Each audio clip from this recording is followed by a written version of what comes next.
Good morning, guys, and thank you for joining me this morning. For all of you that commented and interacted with my last video, I appreciate it very much. For those of you that left, see you later. There was only 2 of you, so I guess that's a win. Today, we're going to be discussing how everything that you hold as truth needs to be reevaluated. Now, let's take the Bible and hold it up as an example of how we should be looking at the world.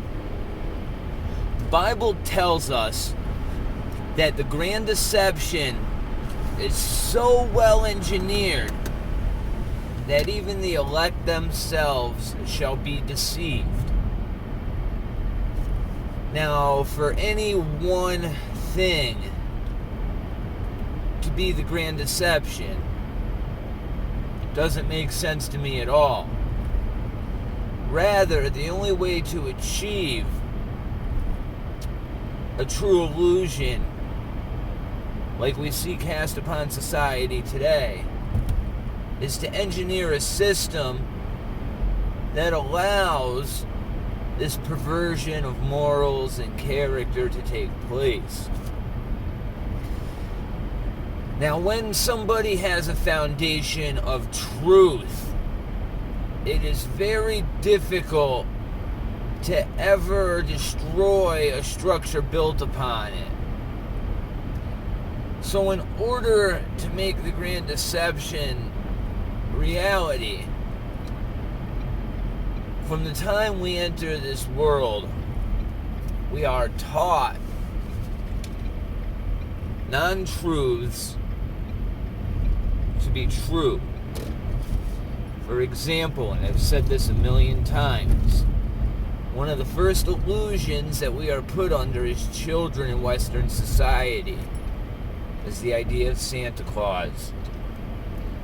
And if you break it all down to the very root of why this takes place, it's because it ingrains the idea inside of a child's mind that it is okay to lie to somebody in order to manipulate their behavior. Now, the fact that children don't rebel and question everything en masse after finding out Santa Claus is not real astonishes me. However, there is a minority of children like myself that realize if they lied to me about this, what else have they lied to me about? And this is where the system starts to take place. Because before you even come to the realization that you're being lied to about Santa Claus, wrapped into that idea of Santa, they introduce the concept of the spherical earth. Because what does Santa do? Santa flies in a sleigh around the globe in one night. So what they do to reinforce this concept of manipulation to control behavior is they make you think that there are truths even in the deepest and darkest lies, which is not the case. So when you go to school, they build upon this and expound upon it over and over again. One of the first images you see when you go into the classroom is a globe. There's a globe in every single classroom. There's people that have globes in their offices. They don't even think about it. But what happens is, by seeing the iconography of that globe every single day, it reinforces the reality that they've created. Now, like I said, you have yet to realize that adults are capable of lying. Alright? And even when you do realize that they're lying, right? You think that they're not lying about everything because even though Santa's fake, school reinforced the idea of the globe that was tied to Santa. So this sets you up to believe that even inside of the darkest lies, there is a lesson of truth to be learned. And And this is where the system gains traction and power, because they build upon this over and over and over again before you ever realize that you're being lied to. The next thing they teach you, for example, is that the Earth has a molten center core. And they tell you about the layers of the mantle and the crust, the circumference, etc., etc., etc. However, they don't give you the information needed to question this narrative. And even if you do question this narrative, you're too young to form a cognitive argument, okay? Now, on the other hand, if we were taught that they've only ever dug 8 miles deep, and after they got to 8 miles, the surface was 100% impenetrable and destroyed every tool that they tried to use, and not only that, but the stuff that came out of this hole after being examined did not match anything that the seismograph said should have been at the levels they were. Basically, they found sedimentary soil, pockets of water, and at depths that it should have never existed. Now, what does this tell us? This tells us again, everything we are being taught is the antithesis of the actual truth. And the sooner one opens their eyes to this, the sooner they can start to discern reality for themselves. But the scary thing is, few people ever get to this point because of the knee-jerk reaction that society has put into the typical person when it comes to reacting to somebody like me telling them everything they've ever learned is a lie. Even though I can point out example after example after example where the people they trusted the most lied right to their face, admitted to it, and then said, it's okay, you can trust me. And then you bought into it again and again and again and again. And it's formed every value, every moral, every fiber of your character, and you don't even know it. Now, like I said, the grand deception is a system. Let's go into our everyday lives and forget, the controversial subjects, okay? Something as simple as money, in essence, is a lie, right?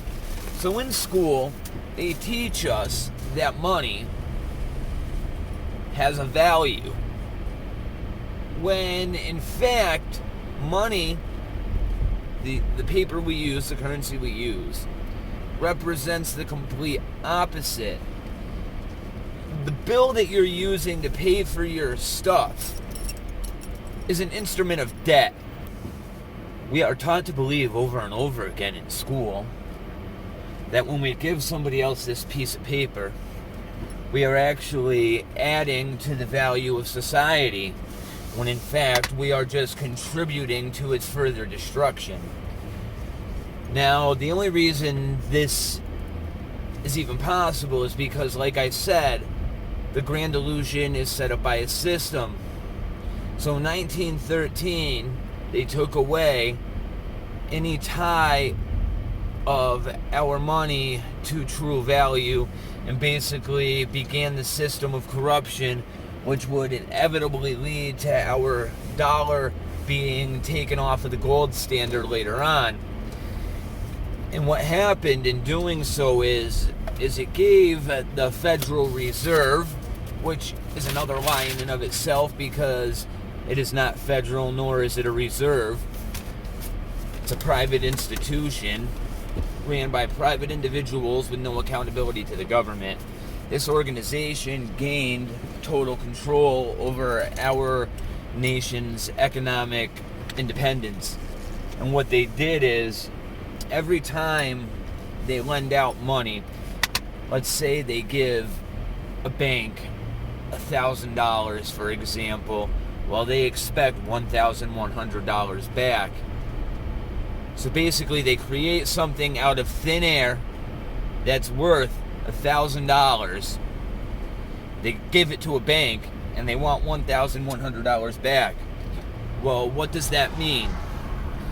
That means that every time we exchange a dollar bill, this Federal Reserve has to create money to meet the interest rate that's being attached to the money that's distributed to the banks, in turn generating debt, or for them, value out of nothing. It's debt for us, to them it's control and value.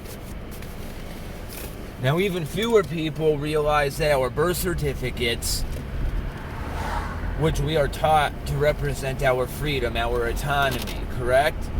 Our birth certificate gives us the rights of being an American citizen, or so we are taught. However, again, this is a lie. Everything that you think you know is true needs to be examined. That piece of paper that you think gives you the freedom and autonomy that it doesn't is just another chain that makes you a slave. Because what few people realize is those birth certificates are tied directly to the bond market, and in turn are being traded and sold as economic packages. What does that mean? That means that another country can hold your birth certificate and gain access to your federal accounts. Now, few people realize that you, as an independent citizen of the United States, according to laws that few people know about and are very hard to actually enact, are actually entitled to your Social Security account. However, the government's corrupted the system and co-opted as their own. And that's how your birth certificate can be traded and sold, in turn locking you into a form of slavery.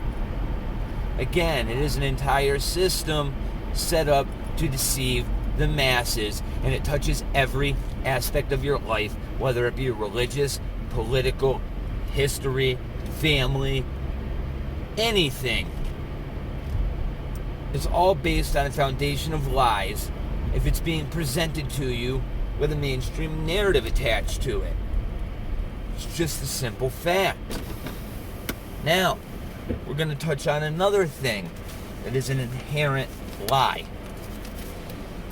Once again, you think that owning a title to your house gives you the right to that property, that you own that property. No. Do you know what a lease means? A lease, a deed, says that you, as a United States citizen, have the right to improve upon that property, live there, cohabitate that property however you want. But if the government ever decides that they want to seize that property, you don't own it. It belongs to the government. You are paying them taxes to lease that deed from them every single year. In turn, paying them rent to have a piece of paper that says you own this property. In times of war, your car and vehicle can be confiscated by the authorities and procured to use in any efforts they see necessary for the betterment of our country. Having a title to your car allows them to do this. And you buy into all of this before you even know that it's part of this system. And by doing so, you are then trapped inside of this system. The same can be said with taxes. We are told that the only truths in life are that you pay taxes and die. Well, there is no law in the books in the United States that says it's mandatory to pay taxes, right? However, by entering into the agreement to pay taxes for the first time, and most of the time this is as a child, before you even know what taxes are, right? And they force you to buy into this system because you can't get around the tax paperwork to get a job in mainstream America. As soon as you sign a piece of paper and make that first payment to the government, you've locked yourself into a system that they have set up that is outside of the law. But it becomes lawful because you have voluntarily entered that system. And this is how they trap you over and over and over again. Now, the way to combat this grand deception, this system of lies that has been put in place to manipulate and destroy humanity, is to understand the one rule that they must obey. They must give you, the individual, an opportunity to say no. They must give you an out. And as I stated before, everything has a loophole. The tax system is the best example. You do not have to consent to paying those taxes, right? But in doing so, you're going to pay a price. Nobody ever said the choice of freedom comes without consequence. You can be free, but you are not going to be able to enjoy the rights and privileges of calling yourself a United States citizen, even if you live inside of this country. You will not be able to drive down the road, even though you're obeying the laws, without constantly being harassed, constantly having to pay legal fees. And what they do is they trap you into participating into this system. And most of us, even though we were given the choice, we're too young to be cognitively aware of it when we signed our soul away. The thing that you can do to combat this the most, if you're inside of this system, is to ensure that you do not allow your children to become victims of it. I have a big announcement later on today. I'm going to be making another video. It's all due to my first donation, and I appreciate it very much. You know who you are, and you're very generous. I'll announce what's going on later on, guys. Thank you for joining me. God bless. Have a great day. And by God, please help others wake up by sharing this content so we can participate in defeating this deception.